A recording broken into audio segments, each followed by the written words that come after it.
Hello साथियों, मैं BL लूणा मेरे यूट्यूब चैनल स्टडी टाइम में आपका हार्दिक स्वागत करता हूं। हम फर्स्ट ग्रेड के लिए हिंदी साहित्य का इतिहास है उसका अध्ययन कर रहे हैं। यानी ये फर्स्ट ग्रेड की सीरीज चल रही है। इसके अंदर हम फर्स्ट ग्रेड का संपूर्ण कोर्स है वो करेंगे जो हिंदी से संबंधित है। अब देखिए, हमने जो पिछली जो 2 क्लासें थी उसके अंदर हमने देखा कि जो हिंदी साहित्य के इतिहास की शुरुआत कैसे हुई थी, प्रथम बार हिंदी साहित्य का इतिहास किसने लिखा, तो गार सदेतासी हो गया, शिव सिंह सेंगर हो गया और जॉर्ज ग्रियर्सन हो गया। तीन के बारे में हमने इसमें अध्ययन कर लिया है। आज हम जो चौथा हिंदी साहित्य के इतिहास का जो प्रयास किया गया उसके बारे में देखेंगे। तो देखिए, हिंदी साहित्य का जो इतिहास है वो चौथा है, वो किसने लिखा था? तो हिंदी साहित्य इतिहास लेखन का चौथा प्रयास यानी चौथी बार हिंदी साहित्य का इतिहास है वो किसने लिखा। प्रथम बार है हमने देखा गारसा देतासी ने लिखा था, फिर दूसरी बार है वो हमारे शिव सिंह सेंगर ने लिखा और तीसरा जो प्रयास है वो हमारे जॉर्ज ग्रियर्सन ने किया। अब जो चौथा है वो है मिस्र बंधुओं ने। मिस्र बंधुओं का मतलब होता है कि ये अकेले नहीं थे। मिस्र बंधुओं का मतलब है ये भाई थे, 3 भाई थे। ठीक है, इनके ग्रंथ का नाम था मिस्र बंधु विनोद। तो नाम याद रह जाएगा। जिस प्रकार शिव सिंह सेंगर का नाम था तो शिव सिंह सरोज, तो उसके ग्रंथ का नाम याद रह जाता। उसी प्रकार जो मिस्र बंधु है उन मिस्र बंधुओं के जो ग्रंथ का नाम है वो मिस्र बंधु विनोद है। तो नाम में कोई दिक्कत नहीं है, आपको याद रह जाएगा। ये 4 भागों में विभाजित है, यानी 4 भागों में प्रकाशित हुआ था मिस्र बंधु विनोद। प्रथम, द्वितीय और तृतीय भाग, यानी जो 3 भाग थे। पहला जो भाग था प्रथम, फिर जो द्वितीय भाग था और फिर एक तीसरा। जो 3 भाग थे यानी 4 भाग थे, उसमें से जो 3 भाग थे उनका जो प्रकाशन है वो 1913 में हो चुका था। अब देखिए, यहां से क्वेश्चन बनता है, एक बार एग्जाम में शायद फर्स्ट ग्रेड या सेकंड ग्रेड में आया था, मेरे को सन तो याद नहीं है। वहां पर जो पूछा गया था कि जो मिस्र बंधु विनोद है उसका द्वितीय भाग का प्रकाशन हुआ था। तो हमारे को क्या होता है कि जब हम क्वेश्चन को अच्छे से पढ़ते नहीं है और जल्दीबाजी में जब करते हैं तो हमारा क्वेश्चन गलत हो जाता है, क्योंकि हमारे सामने 2 सन याद हो जाती है हमारे को। एक तो 1913 हो जाएगी और दूसरी 1934 हो जाएगी। तो उससे जो हमारा एबेसिडर के जो ऑप्शन होते हैं उन ऑप्शन के अंदर 1913 भी होगा और 1934 भी होगा। तो हमारे को उसने पूछा है कि जो हिंदी साहित्य इतिहास में जो मिस्र बंधु विनोद है उसका द्वितीय भाग का प्रकाशन कब हुआ था। तो द्वितीय भाग का प्रकाशन भी 1913 में हुआ था। तो हमारे के दिमाग में ये आता है कि प्रथम 1913 था और द्वितीय 1934 था, जब अच्छे से समझते नहीं है क्वेश्चन को, या फिर हो सकता है कि अच्छे से उसको हम पढ़ के नहीं जाते। तो देखिए, प्रथम, द्वितीय और तृतीय 3 भागों का प्रकाशन है 1913 में ही हुआ था। भाग का प्रकाशन है वो 1913 में हुआ था और जो चतुर्थ भाग था उसका प्रकाशन 1934 में हुआ था। तो ये बात आपको अच्छे से याद रखनी है। कहीं विद्यार्थियों का ये क्वेश्चन गलत हो गया था तो आपको याद रखना, प्रथम का पूछे तो भी 1913 है, द्वितीय का पूछे तो भी 1913 और तृतीय का पूछे तो भी 1913 ही है। ठीक है, चतुर्थ भाग का पूछे तो 1934 है। ठीक है, स्थिति क्लियर हो गई। आगे देखिए, 4591 कुल कवियों को शामिल किया गया। यानी जिस प्रकार हमारे गारसा देतासी है 738 कवि थे, शिव सिंह सेंगरवाले में 1003 थे। ठीक है, तो इसी प्रकार हमारे इसके अंदर भी जो कवियों का वर्णन किया गया, दूसरा जो हमारे जो जॉर्ज ग्रियर्सन थे उसमें 952 कवि थे। तो इन्होंने जो कवियों का वर्णन किया है, इन्होंने जो कवियों का वर्णन किया उसके अंदर 4591 कवि है। लगभग की बात करें हम, लगभग की बात करें तो क्वेश्चन में पूछा जा सकता है तो 5000 कवि है। लगभग कितने हैं? 5000 कवि है। ऐसे भी पूछ आपको जा सकता है लगभग कितने कवि थे, तो 5000 कवि थे। और ऐसे आपको पूछे फिक्स एग्जिट तो 4591 कुल कवियों को शामिल किया गया इसके अंदर, जो मिस्र बंधु विनोद है। भाषा की बात करें तो हिंदी भाषा थी। जिस प्रकार शिव सिंह सेंगर ने हिंदी भाषा में लिखा था उसी प्रकार हमारे मिस्र बंधुओं ने हिंदी भाषा में लिखा था। जॉर्ज ग्रियर्सन ने अंग्रेजी भाषा में लिखा और गारसा देतासी ने फ्रेंच भाषा में लिखा। 8 कालखंडों में विभाजित किया, यानी इसने कालखंडों का भी ध्यान रखा है। अकेले कवि नहीं है, कवियों को कालखंडों के हिसाब से इसमें शामिल किया। 4591 कवि थे, उन कवियों को कालखंडों के हिसाब से कौन सा किस काल में था उसके हिसाब से इन्होंने विभाजित किया। जिस प्रकार अकारादि क्रम में रखा था गारसा देतासी ने, उस प्रकार शिव सिंह सेंगर ने तो ऐसा इसके अंदर नहीं किया गया है।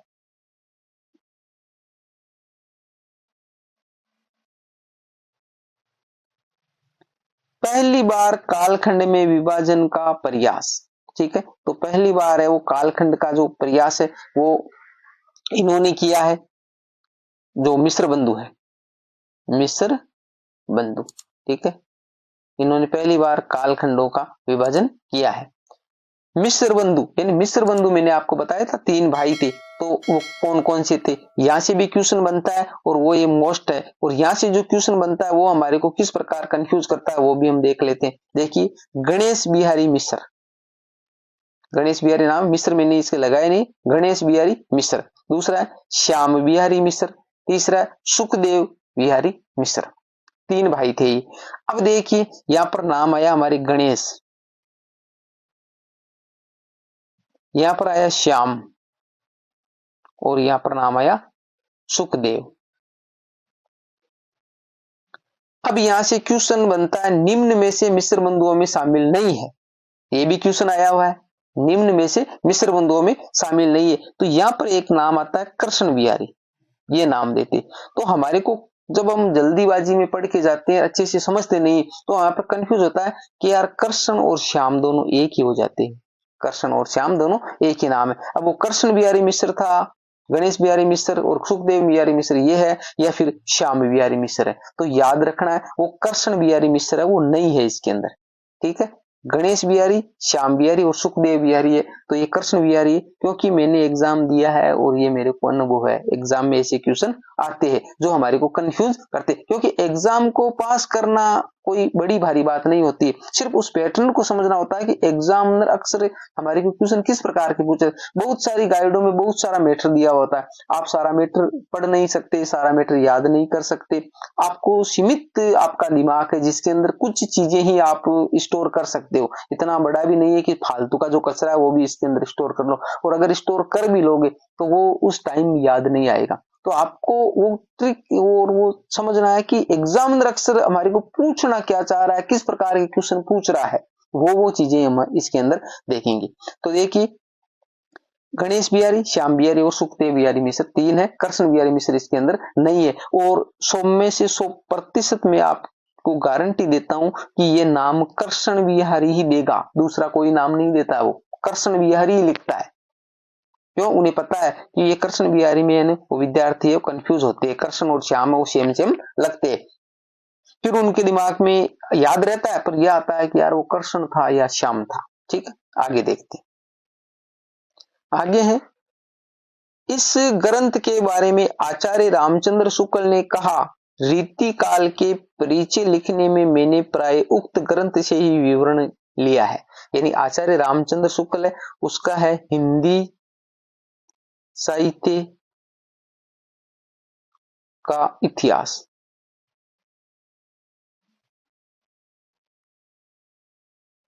उन्नीस सौ उनतीस। तो आचार्य रामचंद्र शुक्ल ने हिंदी साहित्य का इतिहास लिखा, आगे हम देखेंगे पढ़ेंगे। ठीक है, तो हिंदी साहित्य का जो इतिहास है वो इसके बाद में आचार्य रामचंद्र शुक्ल ने लिखा था 1929 ईस्वी में। तो उन्होंने कहा है कि इस ग्रंथ में जो लिखा हुआ था, क्या कह रहा है, रीतिकाल के परिचय लिखने में मैंने प्राय उक्त ग्रंथ से ही विवरण लिया है। मैंने रीतिकाल का जो वर्णन है वो मैंने मिस्र बंधु विनोद से ही लिया है, ये कहना है आचार्य रामचंद्र शुक्ल का। फिर आचार्य रामचंद्र शुक्ल ने इस ग्रंथ के बारे में क्या कहा है, बड़ा भारी व्रत संग्रह। देखिए, जो पीछे दो आए अलग अलग है, यहां पर कंफ्यूजन नहीं होना। देखो, व्रत संग्रह, वृत्त संग्रह, वृत्त संग्रह। अब देखो, कर्म से हमारे को याद रखना है, गारसा देतासी, शिव सिंह सेंगर, जॉर्ज गिरियसन और हमारा मिस्र बंधु विनोद। तो गारसा देतासी और जो शिव सिंह सेंगर थे, उनके जो ग्रंथ थे उनको इन्होंने व्रत संग्रह कहा है, व्रत संग्रह कहा है। फिर जो हमारा आगे आता है जॉर्ज गिरियसन, तो जॉर्ज गिरियसन वाले ग्रंथ को इन्होंने बड़ा व्रत संग्रह कहा है, बड़ा व्रत संग्रह कहा है। और इसको आचार्य रामचंद्र शुक्ल ने इसको बड़ा भारी कवि व्रत संग्रह कहा या प्रकांड कवि व्रत संग्रह कहा, क्योंकि इसके अंदर 4591 कवियों का वर्णन है, सबसे ज्यादा कवियों का वर्णन इसी के अंदर दे रखा है। बाकी 1003 जो हमारे थे उसके बाद में इसमें ज्यादा नहीं है भाई। शिव सिंह सेंगर वाले में 1003 थे, गारसा देतासी वाले में 952 थे, और जो हमारे सॉरी गारसा दत्तासी वाले में 738 थे और जॉर्ज गिरेसन वाले में हमारे 952 कवि थे। तो सबसे ज्यादा कवियों का वर्णन इसलिए इसको बड़ा भारी वर्त संग्रह कहा है, बड़ा भारी वर्त संग्रह इसको कहा है। ठीक है, तो हमारी मिश्र बंधु विनोद है, उस मिश्र बंधु विनोद से लगभग इतने ही क्वेश्चन है एग्जाम में पूछे जाते हैं, इसके अलावा बहुत ही कम चांस है पूछने के। बाकी ये जो क्वेश्चन जो अक्सर पूछे जाते हैं वो मैंने इसके अंदर लेने की कोशिश की है। अब जो पांचवा प्रयास है, इतिहास लेखन का पांचवा प्रयास, 4 हमने देख लिए, पांचवा प्रयास है वो किसने किया था? देखिए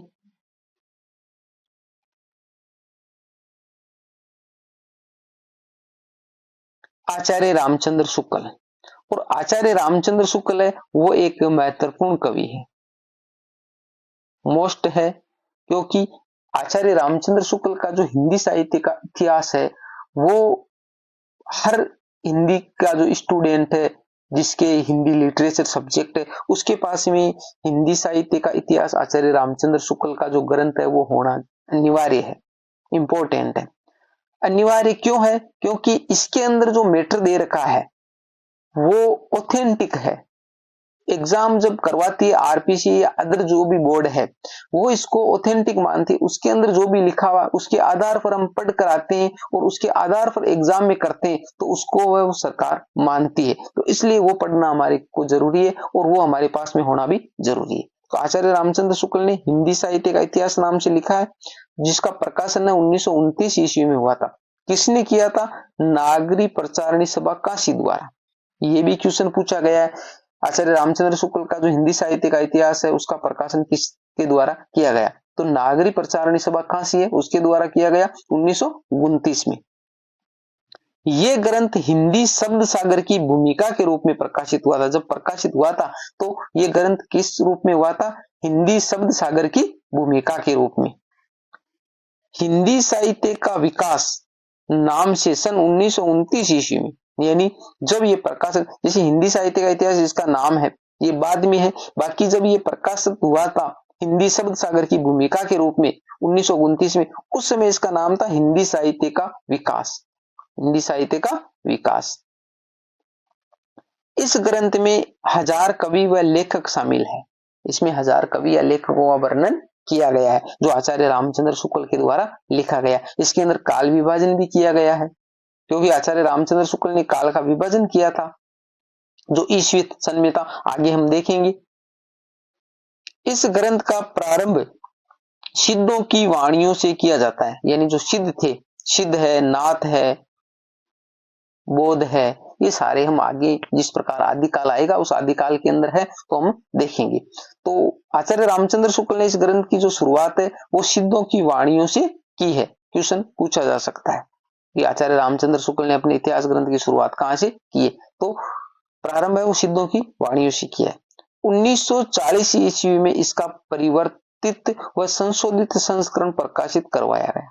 1929 में यह प्रकाशित हो चुका था, फिर 1940 में कुछ संशोधन करके, कुछ इसमें परिवर्तन करके 1940 में इसका प्रकाशन फिर से करवाया गया। तो दोनों सन आपको याद होनी चाहिए। आगे देखो,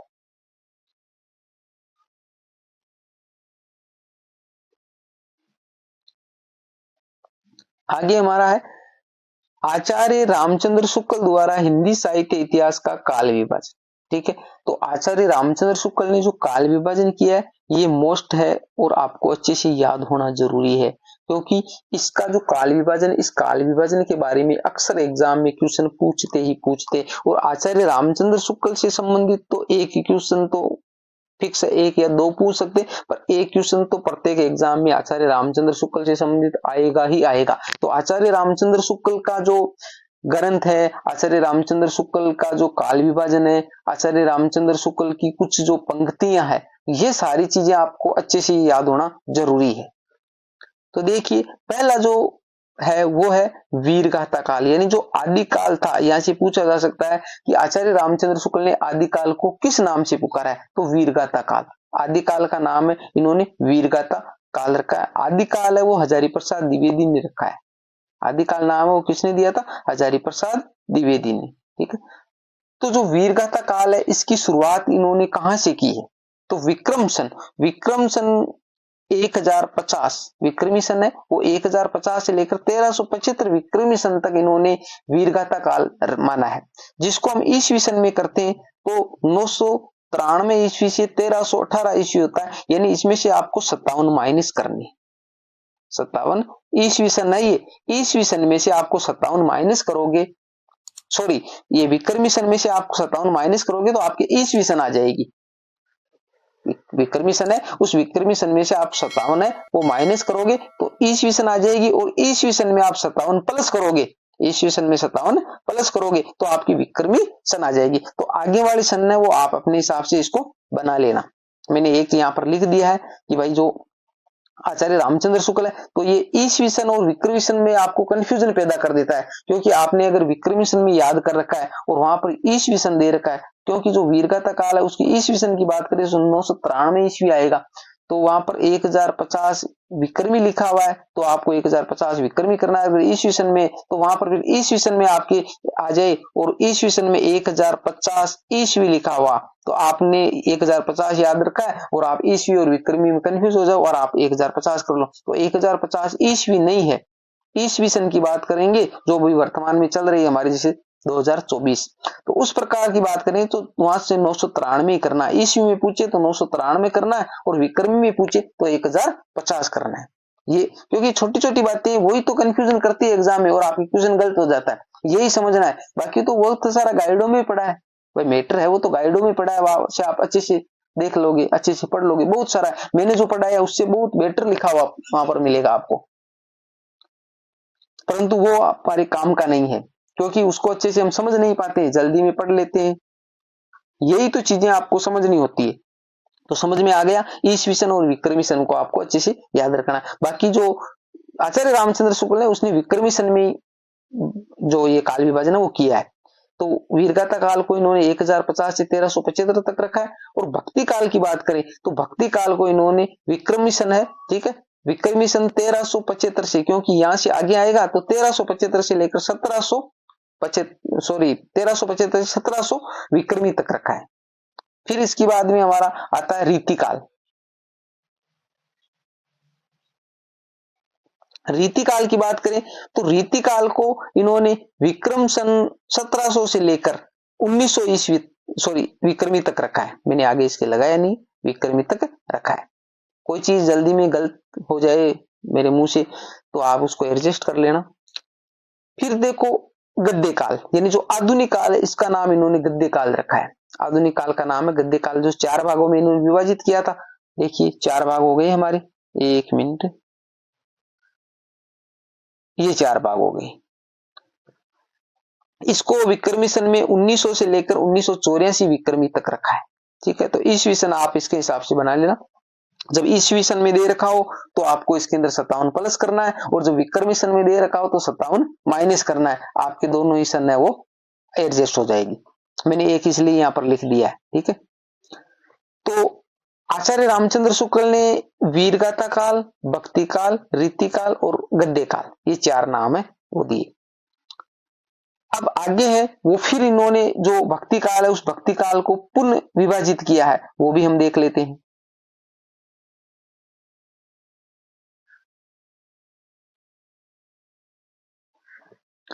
तो आचार्य जो रामचंद्र शुक्ल है, आचार्य रामचंद्र शुक्ल ने भक्ति काल को पुनः 4 भागों में विभाजित किया है, यानी भक्ति काल है उस भक्ति काल को 4 भागों में विभाजित किया है। यहाँ पर 4 भाग हो गए, जो हमारा ये जो आधुनिक काल था उसको गद्य काल कहा है, फिर रीति काल था, भक्ति काल था, और जो आदि काल था, आदि काल को इन्होंने वीरगाथा काल कहा।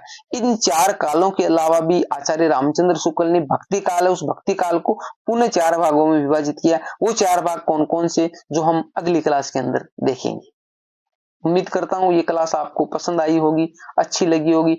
किसी भी प्रकार का इसमें आपको कोई डाउट या कंफ्यूजन है, कोई चीज आपको गलत बता दी गई तो भी आप मेरे को कमेंट कर सकते हो, अच्छी लगती है तो भी आप कमेंट कर सकते हो। ज्यादा से ज्यादा अपने दोस्तों के साथ में इसको शेयर कीजिए। अभी तक आपने चैनल को सब्सक्राइब नहीं किया है तो सब्सक्राइब कर लीजिए। बहुत ही शानदार तरीके से आपको पढ़ाया जा रहा है, बहुत ही अच्छा आपको फायदा होने वाला है, तो आप सब्सक्राइब जरूर कर ले। मिलते हैं अगली वीडियो में, तब तक के लिए जय भीम, जय भारत।